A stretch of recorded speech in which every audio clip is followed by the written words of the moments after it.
ოცნება ამერიკის შეერთებულ შტატებთან ურთიერთობის აღდგენას მოთმინებით ელის, პარალელურად კი შტატები პარტნიორობის ხელშეკრულებას საქართველოს მეზობელ სომხეთსა და აზერბაიჯანში აფორმებს. ვიცე-პრეზიდენტმა ჯეი-დი ვენსმა და ფაშინიანმა გუშინ ხელი მოაწერეს 9 მილიარდიან ბირთვულ შეთანხმებას. დღეს კი ვენსის ვიზიტი აზერბაიჯანში იგეგმება. ამერიკის ვიცე-პრეზიდენტი საქართველოში არ ჩამოვიდა, ოცნება კი ოლიმპიური თამაშების გახსნის ცერემონიაზე. ყაველაშვილის ვენსთან ხელის ჩამორთმევის ფოტოს იყენებს და საზოგადოებას ეუბნება, რომ ტრამპის ადმინისტრაციას მძიმე მემკვიდრეობა დახვდა და საქართველოსთან პარტნიორობის საკითხს მომავალში გადახედავენ.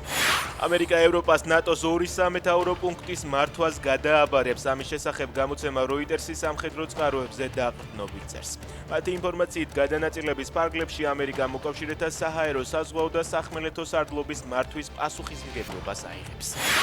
უკრაინა და საფრანგეთი იარაღის ერთობლივ წარმოებაზე შეთანხმდნენ. ამის შესახებ ორი ქვეყნის თავდაცვის მინისტრებმა შეხვედრის შემდეგ განაცხადეს.